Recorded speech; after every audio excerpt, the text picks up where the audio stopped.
we're into it. So these are 4 5s. I'm using a Palomino pencil, and I'm using a technique called, well, I just made this up. It's called broken crayon technique. And I came up with it the other day because I was coloring with my little girl, and I'm doing this overhand technique, and she couldn't see the back end of the crayon. She said, "What happened to your crayon? Did you break the crayon?" I'm like, "No, it's a technique, hon. You know, it lets me draw on the side and fill in the tone." And so, needless to say, like for me, it was like the perfect analogy. From that point on, I knew that was going to be part of my teaching. When I started this drawing, I actually had just walked in the house from a workout. And so I didn't do any warm-up exercises like I usually do. And so I could see myself when I'm drawing just going into it kind of cold physically and mentally. You know, I struggled a little bit with this 5 initially. But even still, there are things to learn with this. You know, you could see how I move my hand. I'm moving in and out. I'm making sure that I move my arm as a whole, as a unit. I think that's one thing to pay attention to. So if you look at, I'm pulling a line, right? You can see how I'm pulling, and I'm using my whole arm when I'm drawing. And so that's a really big part of what I'm doing. Okay. And so it's just overall just playing around, you know, having fun with it initially. Always cross-hatching, you know, and when I say cross-hatching, it doesn't mean it has to be a very thin line. I'm also thinking about it in terms of big tones. The side of the pencil is being a mark. Any mark I think of where it's not trying to do continuous tone is, for me, is cross-hatching. So all of this at this particular stage is just me kind of playing around. You know, I'm getting a little bit caught up in a little detail more than I would have liked, you know, for a 5-minute. Now, see that little shape there? Like, I'm always interested in trying to draw shadow shapes. If I'm going to put tone at all, a lot of times I like to design them before I fill them in. It just adds more structure. It makes it faster. And it also causes me to have to think about form. And that's partly why I do that as well. Now, when you look at the eye here, basically I just did a quick wrap just to give myself 3-dimensional form. It's the same way when you think about 3D. It's sort of like the topology. I did that as a way to give myself a quick reference point for where the feathers on the top of the eyelid were going to go. You know, and so I'm drawing, and you know, and I'm kind of being aware of time. I'm like, okay, I'm going to run out of time here, but I, you know, start to try to pick up the pace a little bit, and you'll see, you know, I'll start to drop in fuller, more broader tones to try to get more information filled in. But I do think about rhythm and direction when I do all of this. Okay. So that's an example of where we're just going, let's go big tone here. We got to get some stuff filled in here. And again, if I were using it on its tip, it would take forever to fill in the volume of that tone. So that's why I just, especially for 5s, I tend not to do it that much unless I have like a ballpoint pencil or mechanical pencil or something like that. But I end up working smaller too. This is 11 by 17 sheet of paper.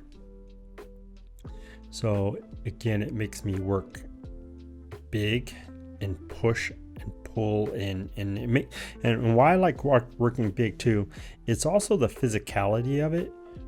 It makes me have to stay engaged physically, right? And so if you look, my body's having to change and move around and I'm shifting and pivoting, right? And so I'm like, it forces me to have to just stay active. I don't like fall asleep through the process.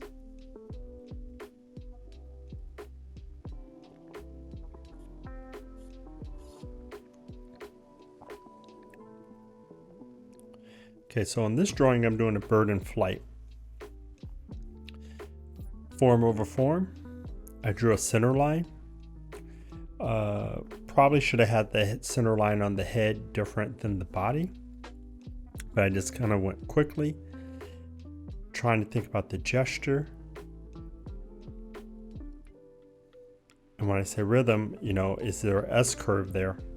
And there's always an S curve. I think looking at it in hindsight, looking at the drawing now, I can see how I could have really pushed that with the top head. I could have turned it slightly to push the S curve.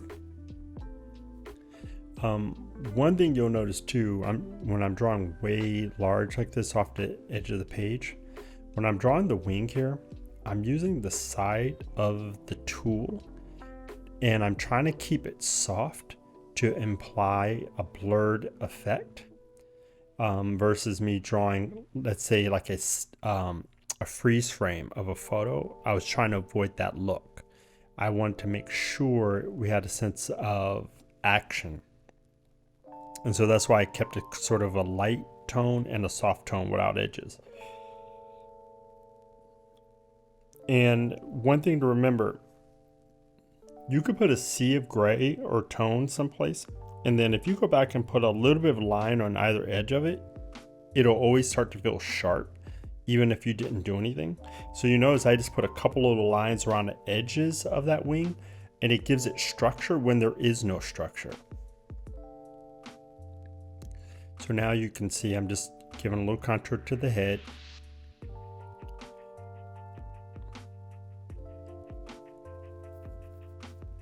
Paying attention to the eyes.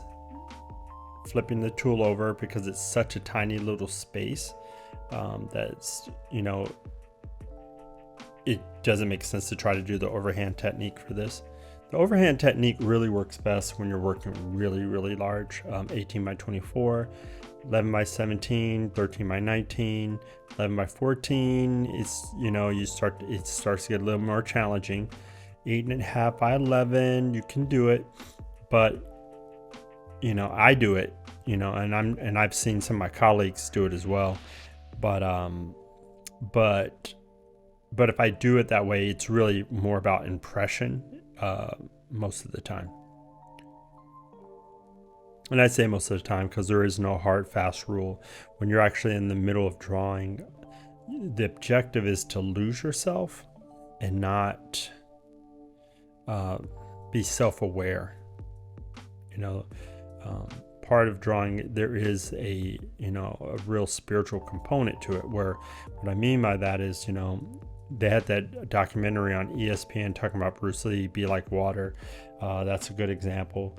But it's basically, you're trying to connect with the object or the thing that you're drawing, and you want to lose yourself, and you're trying to become one with it, and that's why I bring that up, the Bruce Lee thing, because if you are too conscious of the, trying to do things from a mechanical point of view, the drawings will feel lifeless and dead, right? And for me, 4/5s, when we do 5s, 10s, these are exercises, right? When we do our real drawing, I don't put a time limit on myself. These are exercises to get mileage, to push ourselves to see and get a lot of drawings in, right? But when it's time to do a real drawing, it's like, everything changes. Now, every so often, with this, and I wish I didn't do this, but when I do demos for you guys, I tend to look over at the clock to see where I'm at. And so I saw that I was running out of time, and that's when you see me now just kind of jumping through, trying to put a few contour lines to imply the leg, the tail, and give a little bit more structure so it's not so focused in the head. But again, it is amazing how much you can get done in 5 minutes with this technique, so there's another one. I just literally just grab them, throw them on the floor, right? In a delicate way, right? I'm not just doing it like being aggressive, but just keep moving. So this technique is, a little different. I'm pulling way back off the pencil. It's another method. I like this method too. It is different. In this regard, you don't have the flexibility of when the tool is in your hand, I can get a fat tone and a thin line. You have to shift the pencil around constantly to get the different marks. No, there's nothing wrong with that if that's what you're comfortable with. For me, I've trained myself to do it the other way. I forced myself to learn how to do it the other way because I was not comfortable with it at first. And I forced myself because I wanted to be able to say more faster. I remember when I was in our school used to have an internship with Disney. This is when everything was 2D.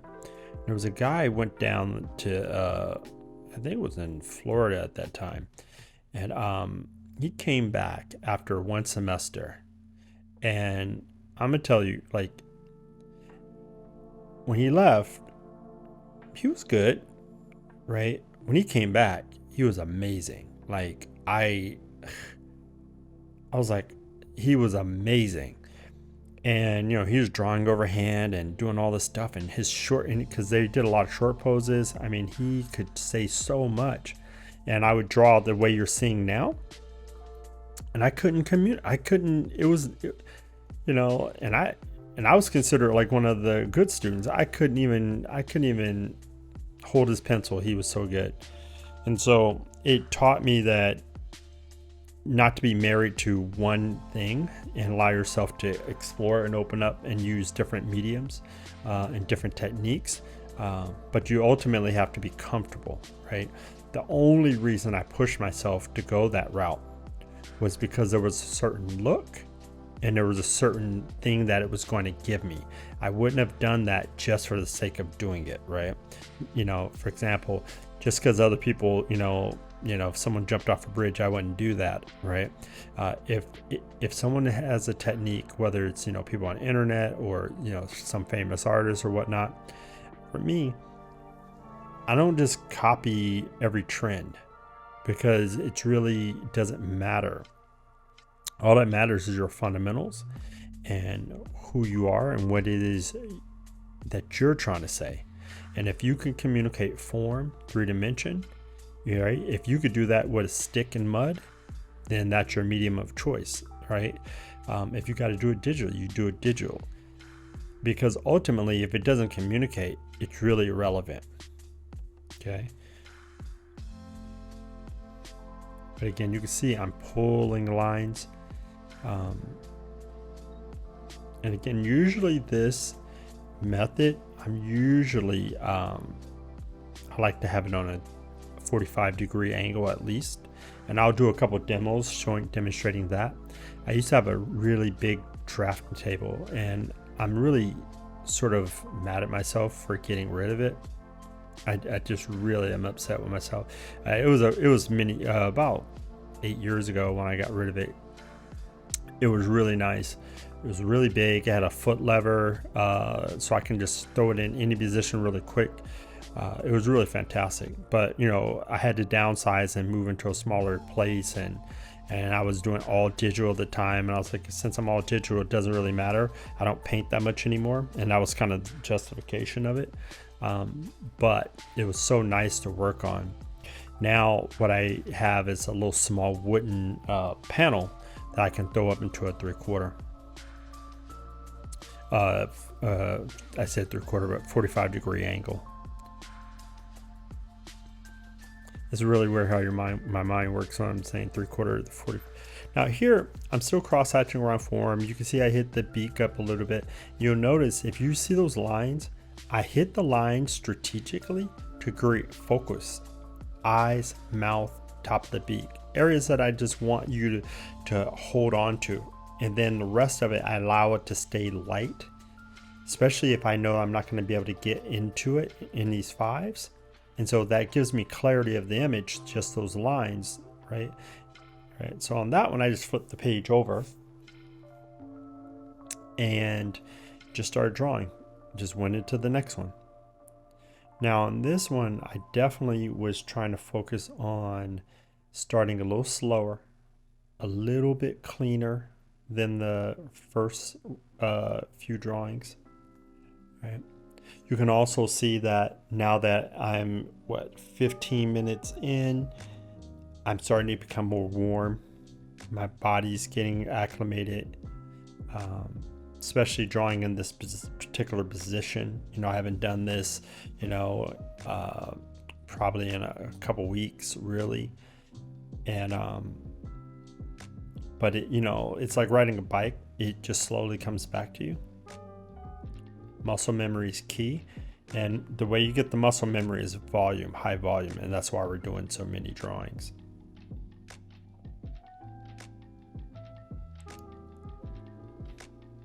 There was I read a book, and it was related to something else. It was talking about, I think it was called Atomic Habits, but they had one small little blurb in this book, and it was talking about how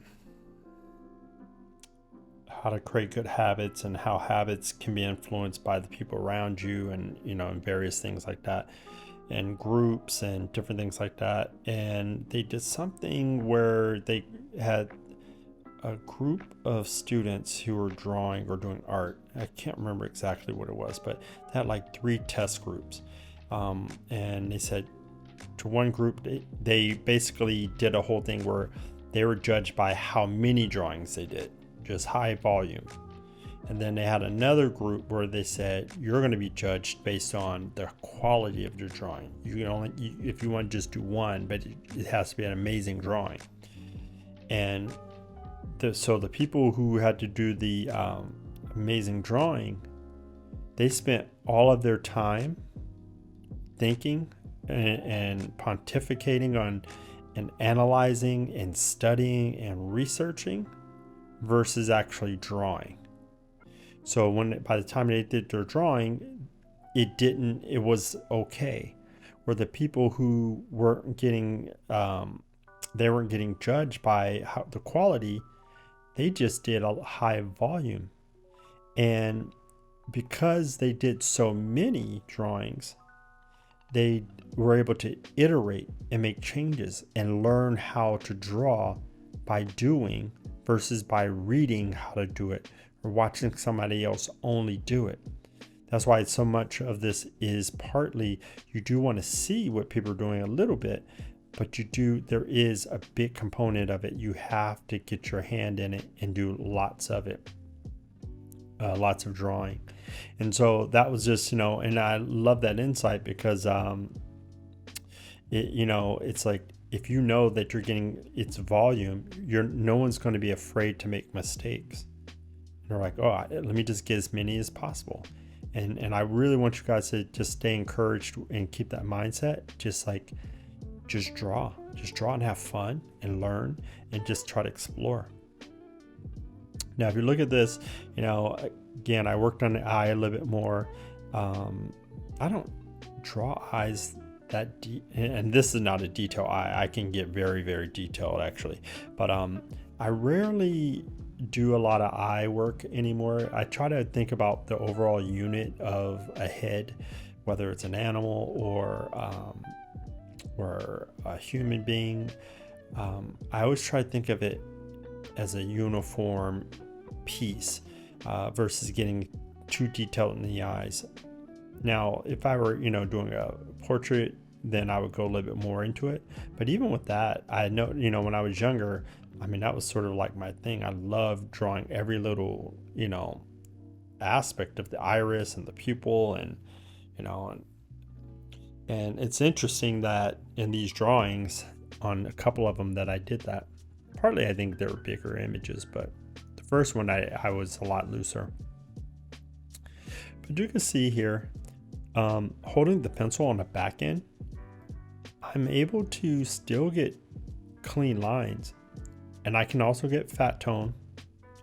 And also when I hold it from the back, it's this weird thing. It's like I have less control, but I have more control. And I wish there was something I can equate it to, because I don't surf or anything like that or skateboard. So I can't, in my mind, I would think those are areas that are sort of similar, but I wouldn't really know because I don't do it. But what I would say is it's like you have to let go a little bit to be able to get the image in. And that being back, that looseness gives you a lot of freedom. And again, it gives me so much control, and I can explore and find things. Then again, when I flip over, this is just to put in, a little sharper details. And I don't, you notice all my drawings, I'm not on the top that much. It's very rare. It's like, I'll do it, but in two reasons why I don't. Because even if I get the line really crisp, the quality of the line feels dead by comparison to the line that looks like this. This line feels a lot more alive and buoyant. And again, even if it doesn't work, it doesn't work. It's 5. Okay. So now you're just able to see what I have here. Again, you can see where I emphasize the darker aspects of it to hold your eye, to pull you in. And then I use lighter values and softer values on things I don't really want you looking at. Those are painting techniques when I'm doing that value thing. I'm just trying to do that in a faster method. So, and that's the first one. You can see that usually I'm working overall globally like that. And then usually I'll go back in on it. If I choose to do the eye, I do that. And I don't know if I did that, unconsciously for you guys because it was a demo. But a lot of times with my drawings, I'll let it look really loose, like that crow image up front, just because it's fun. Okay, well, that wraps this up, and I hope that helped, and we'll get into some more. Okay.